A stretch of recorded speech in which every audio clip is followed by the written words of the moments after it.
All right, folks, good afternoon. My name is Jeff Yeagley with Compass IT Compliance. I want to say thank you to everybody who's taken the opportunity to join us today for our February webinar on the final day of February, discussing the role of digital forensics in cybersecurity.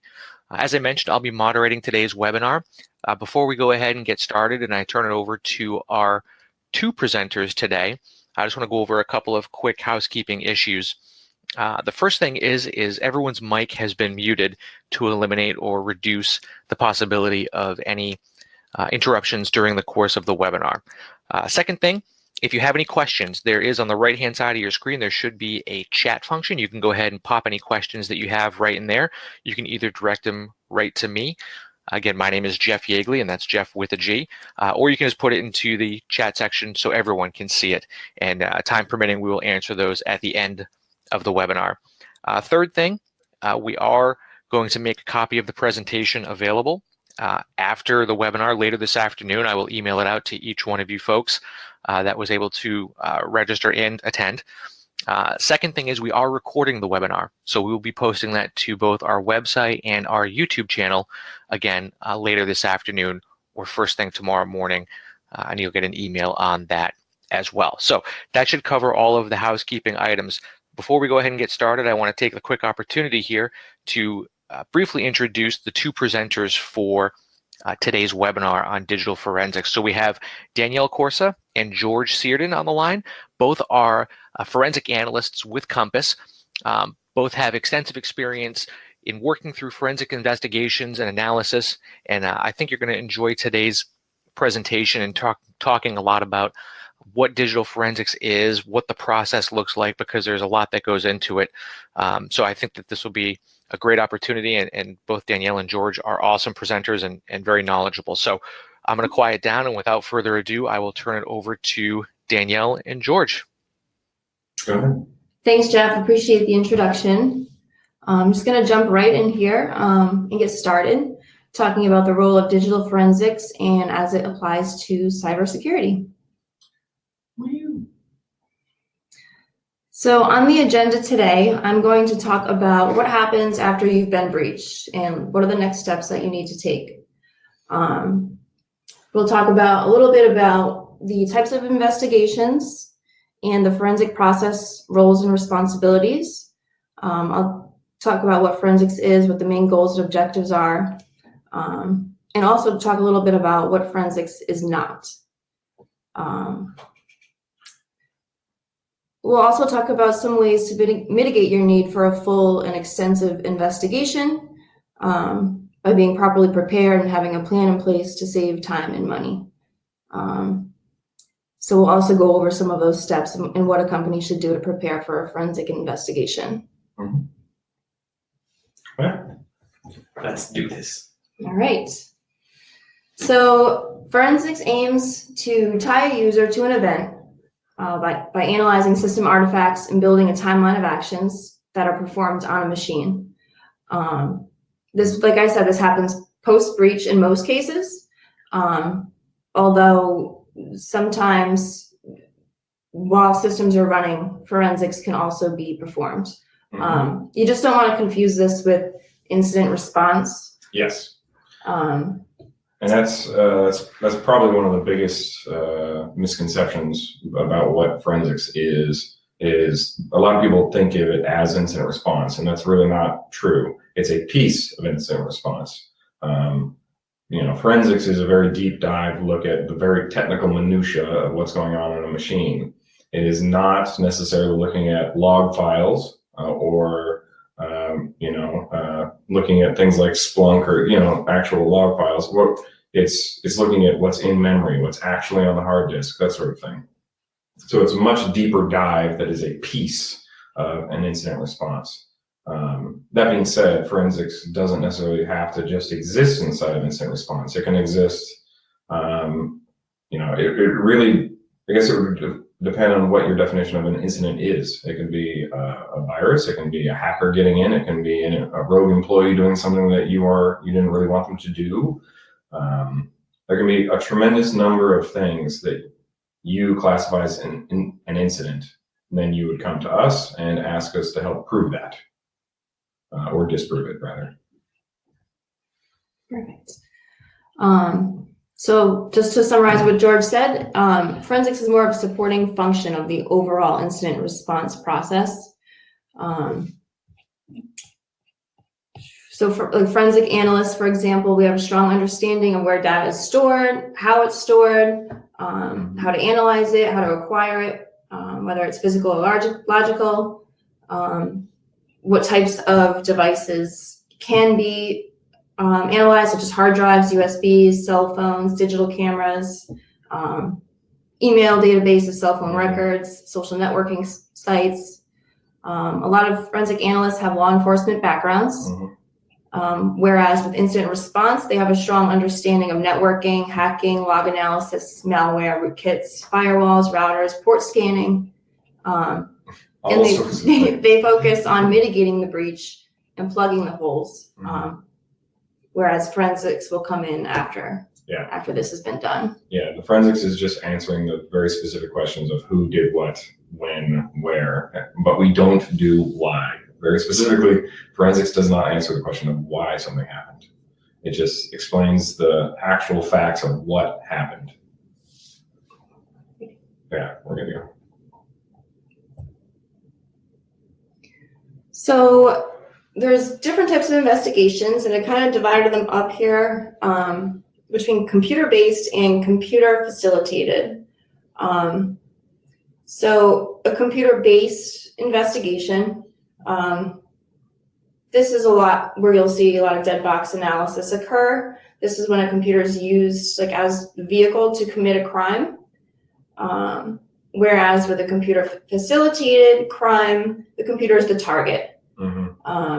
And this is when you would take a more live approach to the investigation. Yeah, and just the break, and we're going to go into it a little bit more on the next slide, but she used the term dead and live.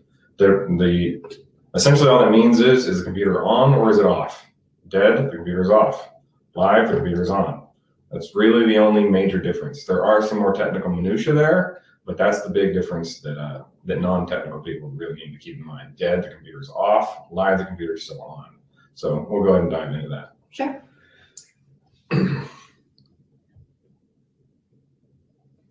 So a dead analysis can also turn into a live analysis. Data can be acquired by turning the system on in a forensically sound manner without altering the state of the machine. So whereas with live analysis, you are always capturing RAM and you're looking for running processes and networks that are running. Yeah, and 99% of all cases are pretty much going to be dead analysis. That is your classic, the sort of thing you see in movies and television shows where you see the police come in and they rip open a computer, they're taking photos of the computer before they open it, and then they take out the hard drive, right? That is the surprisingly accurate representation. It's odd to have pop culture be that accurate, and that's kind of where it falls apart right after that. But that's really what dead is we're taking the hard drive out of the machine, attaching it to a specifically created device so that we cannot alter it physically or logically before we conduct any examinations. The live analysis, the machine is still on. So the investigators, or you can imagine the police, have arrived on scene and the computer is still on. There are many, many, many reasons why you would not want to turn that computer off. There are a few reasons why you would that I'm not necessarily going to get into because they get fairly technical fairly quickly. But for live analysis, for instance, one example is if you suspect that the machine has its hard drive encrypted. Well, if the machine is on, it's not encrypted. So if you turn it off, now your hard drive's encrypted. So you don't want to do that. So, or if you need to collect sensitive data that as soon as you turn the computer off, poof, it's gone. That sort of thing. That's when you need to do live analysis. There's a few other examples of doing live analysis. For instance, you can contract Compass to essentially just remote in, a lot like remoting into any other computer, but it's remoting in very specifically, very, very carefully into like one of your employees or one of your employees' machines to conduct like a fraud investigation type of thing. Or if you are suspicious of, you have a network administrator that sees a suspicious running process on Joe Bob's machine, well, you can do live forensic analysis on that process. You can look at the memory of the process. You can see what it's doing. You can find any artifacts that it's creating, and all sorts of things like that. But if you turn that machine off, poof, it's gone. Or if you stop the process, a big concern. A lot of times you get a knee-jerk reaction from network defenders to just turn things off. And from an investigator's perspective, we're like, no, don't turn it off. We want it to stay on because we're the curious sort. We want to see what's going on. We want to see what the process is doing. But we fully understand that as a network defender, you just want the breach to stop. You want to stop leaking information. You want the virus to go away. But from our perspective, we want to know what's going on, what's actually happening. So that's really, there's this little dichotomy there that's always hard to juggle. All right. So next we're going to talk about the forensic process. So we'll start with data collection. So there's various processes and procedures throughout this stage. So Compass will maintain our own internal chain of custody. This does not originate from us, but this is something that we create internally just to make sure that the evidence is, being documented properly and that we know who's doing what to the evidence. And that's key, where she pointed out that Compass does not originate the evidence. Essentially, that means that Compass does not arrive on a crime scene and collect the evidence and put it in those bags that everyone sees on TV. We do not do that. We can work with law enforcement collected evidence. That's not a problem. But the law enforcement is still the person that originated the evidence. That being said, you can always just mail us a hard drive. And in that sense, we would be the originator, but it wouldn't be for a criminal case. That would just be for an investigation that you wanted conducted.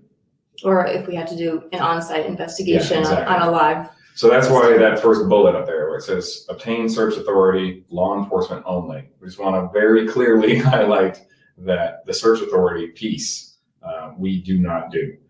Right. We'll do everything else afterwards. Right. And, Compass can also serve as a third party responsible for reproducing or refuting the results of a police investigation, if needed.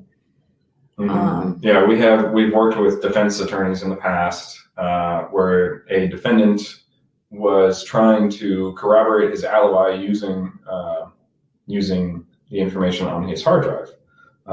And so the defense attorney essentially had us come in and, the police handed us the hard drive, not the real hard drive, an image of the hard drive. The police handed us the image of the hard drive. The police handed us all the evidence that they collected that was going to be presented in court. And essentially our job was to audit that.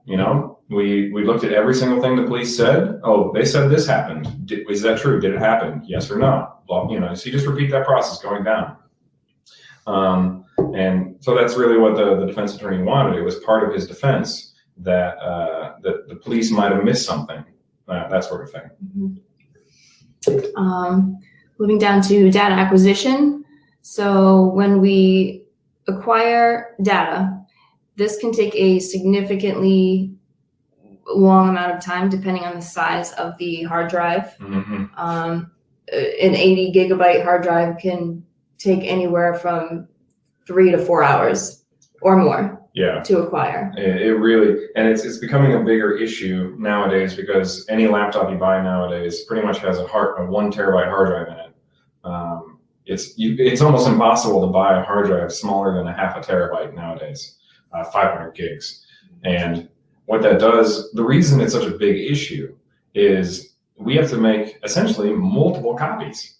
I mean, if you just think about copying a large amount of data on your computer from one folder to another, it can take 15, 20 minutes. Now imagine copying your entire hard drive to another hard drive and then do it multiple times in a forensically sound manner. And like a 1 terabyte hard drive you're talking about 15 to 20 hours of copying, and it can be quite a lot. So, and sometimes those are cases where if you're working with huge data sets, you might not want to do a dead box investigation, because a dead box investigation requires you to take the entire hard drive. You can't just do a live investigation. You can just be like, oh, we only want to see this one tiny little subset of the hard drive. We only want to see these 2 or 3 files. So you can come in and just do it live. And that essentially completely removes that massive 20-hour step. Okay. I just wanted to talk a little bit about the difference between live response and a live acquisition. Mm-hmm. So live response deals with collecting volatile information from a system, and live acquisition describes acquiring the hard drive while the system is still running and creating an image of that hard drive. So when we talk about performing a live response, we need to understand what information we want to collect from the system and how we should go about collecting it, which is basically what George just said about, case narrative and knowing what it is that you're looking for, so we could shave down that time that it takes to acquire the data. Yeah. It really helps if, since we're a third-party forensic investigation firm, right, you have to come to us with questions. We don't know what you want until you tell us what you want, that sort of thing. So if you come with a very clearly defined list of questions that you say, we want to know if Mary Sue did X, Y, and Z on date on April 1st, 2017, that is an extremely narrow window for us to look into. And we're looking at a very narrow thing. Did she do this specific thing? That's a yes or no answer. That's all that is. And so you're talking about a significantly shorter investigation than if you had to just, look around, see if you find bad stuff. Like, whoa, now all of a sudden it's huge. Mm-hmm. So yeah, the last thing was the image and hash verification. That's right. Yeah. You want to talk about that a little bit? Sure. So once we acquire the data, we take a hash verification to make sure that it hasn't changed during the acquisition process, and this just ensures that the integrity of the system hasn't changed. And if it has, this has to be documented. Yes, and this is when we say chain of custody. This hash verification is essentially proof. Like, you can prove mathematically that data has not changed. That's what the hash does. You can think of it as encryption, but it can only go one way. You can never decrypt it, right? So essentially what happens is we pull an image of the machine, and then you create this mathematical hash. It's a 20-something character, strings of alphanumeric characters. And these hashes are accepted in court. It is the precedent. I don't remember what, I think a SHA-1 is the current precedent in court right now. Or even, an MD5. It's been proven so reliable for 20 some odd years, maybe even 30 years, that these one-way encryption algorithms, these hashes, are so amazingly reliable. If you change anything about any file, it will, the mathematical hash will change. And one of the things why this takes so long, the process of forensics takes so long, is you have to do this hash verification multiple times. You can't just do it once. You have to do it. What you have to do is generate a hash when you first get the hard drive. You send us a hard drive, we're going to hash it, see what's there. And then we copy it. Now we have to hash our copy to make sure that we didn't mess anything up. And those two have to match, right? And then we have to conduct the investigation. And when the investigation is done, rehash it to make sure that we didn't mess anything up along the way. Now, there's all sorts of tools in existence today to make sure that doesn't happen, but it's still best practice to do multiple hashing steps. And if you're able to produce those consistent hashes throughout the entire investigation, it will hold up in court. Now, absolutely, it will hold up in court. And it's very, very key. That hash verification step is amazingly key. Yep. So moving on to the examination and analysis process. So at Compass IT, we test all of our tools prior to investigations. This is to make sure everything is running properly and we can reproduce our findings.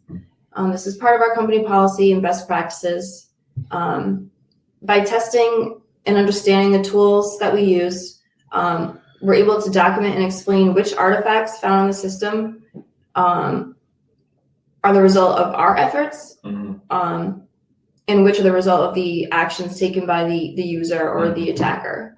Oh yeah, and we've used the term artifact a few times here. Essentially, an artifact is just when you do something, a record gets created, a little footprint, a little breadcrumb is created in the system. That little breadcrumb is the artifact. Like if you run a piece of software for the first time, it creates a little breadcrumb, and we would call that an artifact. The artifact forensically proves that a piece of software was run by this person on this day, that sort of thing. That's an artifact. And there's artifacts for tremendous amounts of things. There's artifacts for things being deleted, things being created, processes being running, processes stopping, you logging in, you logging off. Like all of these things leave artifacts. This is why forensics is so powerful, is because pretty much anything you do leaves an artifact. And in fact, if you try and delete an artifact, you normally end up creating more artifacts. So this is why forensics is so potent and why it holds up in court so easily, is because the little breadcrumbs are nearly impossible to erase. Right. And if a forensic analyst was to perform a live response and the investigator has to interact with the running system and leave their own artifacts, they're able to actually trace their own artifacts through what is called a prefetch file. Sure. And this would be the example of you have your CSI arrives on the crime scene and they always know their own fingerprints and they always know their own shoe prints, right? That's the same exact thing. They know their fingerprints. So we know our fingerprints when we're doing an investigation. That's all that is. Yep. Let's see. So another part of the forensic process is the reporting. So what we deliver to our clients, which would be our technical and our high-level executive summaries. Compass produces reports directly from the forensic software that we use to perform investigations. So that's called NCASE Forensic. And we also include our own executive summary to provide more narrative of our findings. And we basically will answer any and all of the questions posed by the client. Sure. That answer who, what, where, when, how. And then we will also provide technical detail as to how we came to that answer. Yeah. Yeah, and we'll also turn over the chain of custody documentation. And if needed, we would provide expert testimony in court. Generally speaking, this would only happen if we were to refute a police finding and for working with a defense attorney. But we are prepared to have to do that if need be. Talk a little bit about evidence retention, which is handled on a case-by-case basis, but we are able to forensically wipe drives and then return them to clients. But the key is the contraband. Right. If we are contracted to look into onto a hard drive for fraud, and we find, this is non-criminal fraud. This is just like an employee's trying to steal your intellectual property sort of thing. But we find evidence of criminal activity, we are obligated to turn over those hard drives and all evidence we find to legal authorities. But that being said, all of this the legalese of how, who gets what hard drive and when, we would go into in depth at the beginning before an investigation starts. So if anyone has any issues, we can always go into that. So in summary, Compass IT, we will provide a timeline of events that occurred on the system and suggest ways that you can mitigate your future risk of any security incidences. We conduct all of our investigations based on our own policies and procedures using a very reputable industry tool, NCASE Forensics. And any deviation from the norm is always documented in the chain of evidence and a reason why is always provided. Mm-hmm. No, I'm good here.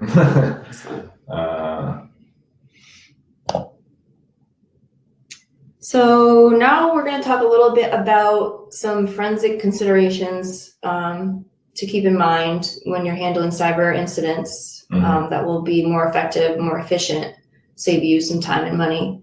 Definitely. So by retaining forensic services with Compass IT and maintaining these considerations, it helps paint a picture in the event of a breach, and you can actually contribute to a more accurate view of findings in the root cause.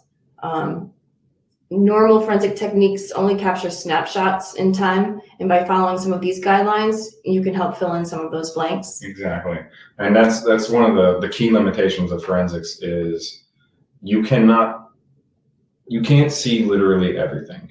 You can see whenever an artifact says something happened, but there are many cases where doing a process over and over and over again, we've done this process 10 times. You might only have a record of the first time and the last time, which means that of the 10, I only have records of events 1 and 10. So 2 and through 9, there's no record of. So that's where it's very important for you to maintain your own just basic sort of network and system level security. Have your own, make sure you have your logs turned on.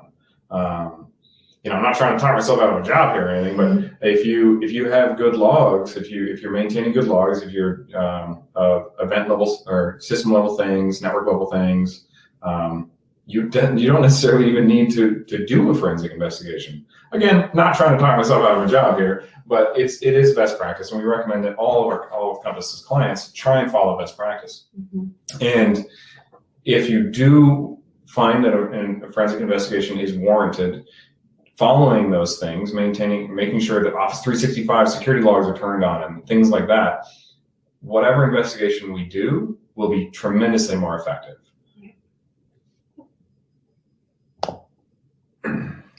So if you find yourself in a position where you do need to prepare for a forensic investigation, I've made a list of things that you can do to put yourself in a situation where you're saving yourself time and money. So you can, some of the obvious things are remove any of the subjects of interest. If there's someone on site that you believe has, compromised the system or breached your system in any way, remove them. Gather all the passwords and system logs and any credentials associated with that machine. And document everything that you see in the area. Anything open on the desktop if the computer is still running, any peripherals that are attached, USB drives, any external storage devices, and most importantly, having company policies between company and employees so that everyone understands what their right to privacy is in this situation. Yeah, the right to privacy policies, or rather, the absence of a right to privacy policy. Every company needs to have that. If a company issues machines like laptops or any desktop system to an employee for use, or even a cell phone, right? The employee has certain rights to privacy by default, and the only way you can get over those rights to privacy is by having them sign away those rights to privacy. And then signing isn't even enough.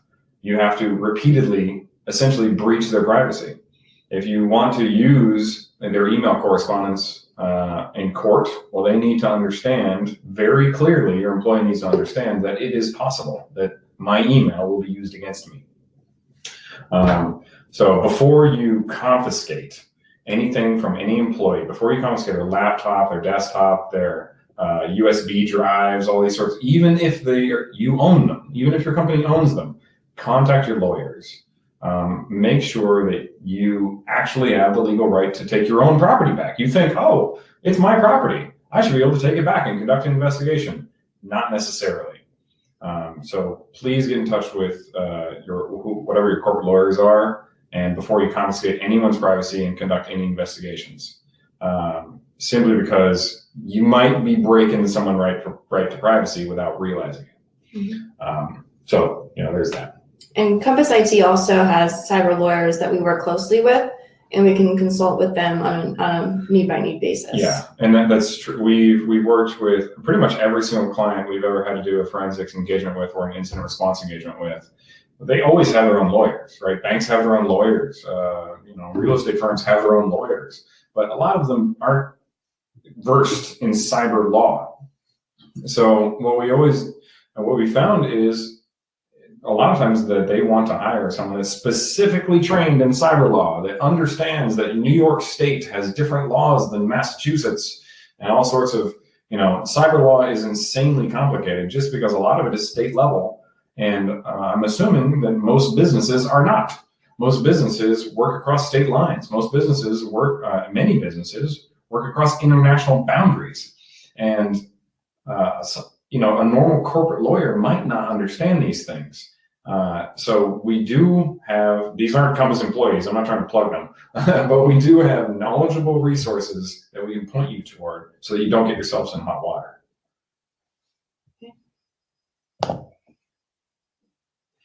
Yep. All right. Resources. So the just quickly, the Scientific Working Group of Digital Evidence.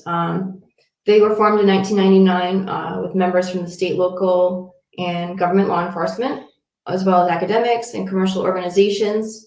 And they are to develop cross-disciplinary guidelines and standards for the recovery, preservation, and examination of all digital evidence. This is used by the FBI, and since digital forensics is rapidly changing, there's not yet a standardized accredited organization formed for digital forensics. It's very true. And I believe we are running out of time. We've actually already crossed over 30-minute mark. Go us. So there is our contact information. Fairly simple. First initial, last name at compassitc.com. So we'll just go ahead and move on to the questions portion because we're already over our time, our allotted time here. Awesome. Thanks, Danielle. Thanks, George. Appreciate you guys taking the time. That's great information for sure.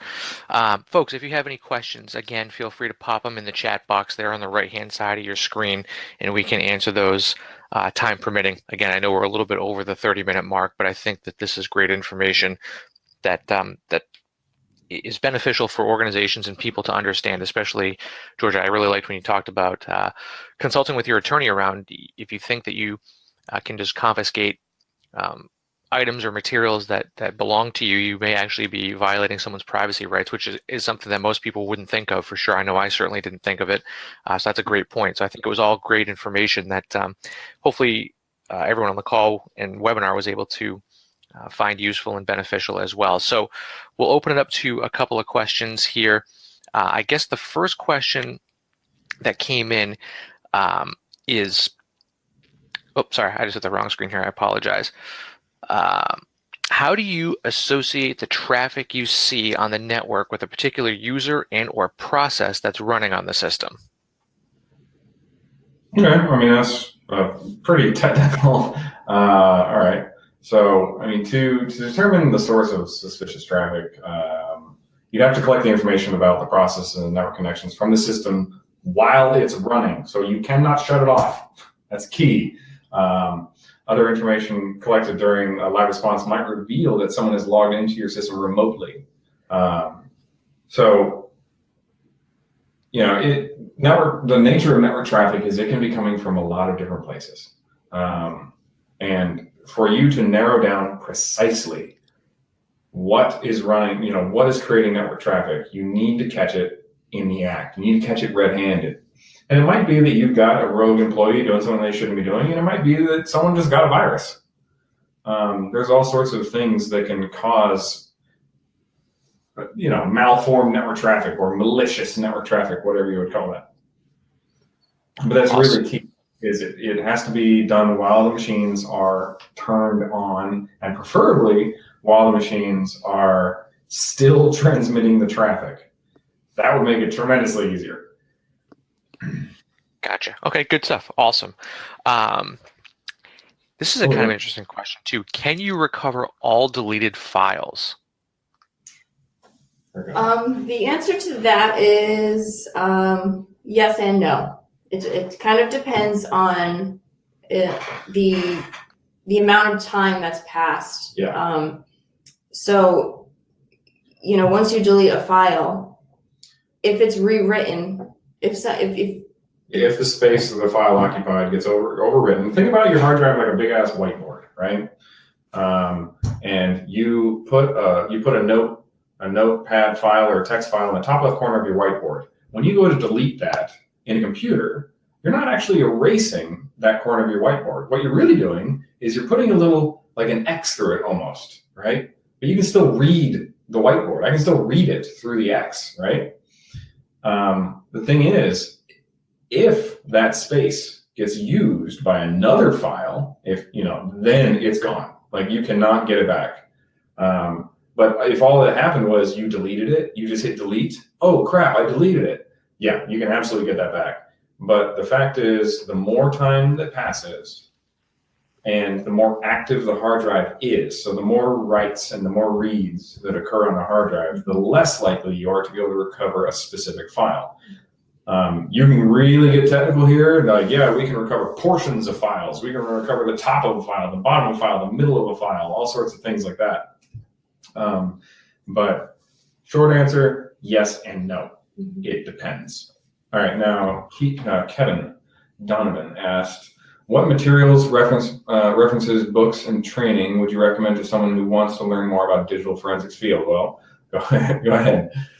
Well, depending on how extensive of training you're looking to get, there are online courses available through accredited universities that you could take. I went to URI. It was a 2-year program on digital forensics, all online. Very, very useful, very hands-on, very technical. Yeah. You have to have a lot of patience and independence doing this kind of stuff. It's actually designed so that if you have questions, you're going to have to answer them yourself. Mm-hmm. They will guide you, but it's more of a self training. Yeah. I mean, if there's training that you just want to pay for, send someone for a week sort of thing. The different tool manufacturers like Ncase, right now. Yeah. Danielle is attending some Ncase training for some of their. The thing is, it's specific to Ncase. Yeah, software specific as opposed to the general forensic methodologies and procedures. Like the training method that I did was I came up through the military, and they sent us to a few SANS courses. So there's a bunch of different things, but the nature of forensics is you're pretty much gonna have to pay. there's not much that's free to learn. There's a lot of reading you can do, but truthfully, retaining the information just through reading, it won't. It doesn't work. You have to do it. You have to practice it on a daily basis. Yeah. Or it's not like riding a bike. Was that a good enough answer for you, Kevin? I mean, I know that we kind of give you a non-answer. And if you really want specific links to things, we can absolutely, we can have, Danielle, myself, and Jeff send you specific links. Mm-hmm. And it might be that you just want reference material that isn't necessarily course material. There's tons of reference material. You can find that for free online. Mm-hmm. The DCCC has stuff, the FBI has stuff. There's the resources that were, let me go back a slide. ISACA. Yeah, there's these resources. You can literally just look these up. Mm-hmm. And they are free as far as I'm aware. Mm-hmm. That being said, it's not going to necessarily teach you the skill. It's just going to teach you kind of best practices and that sort of thing. Mm-hmm. It's very useful for us because we're already trained in how to do it. So we use it to make sure that we're still, we're driving straight and narrow sort of thing. Awesome. I think that answers his question. He said thank you. So I'm going to assume that is answered. So appreciate that response. Any other last minute questions?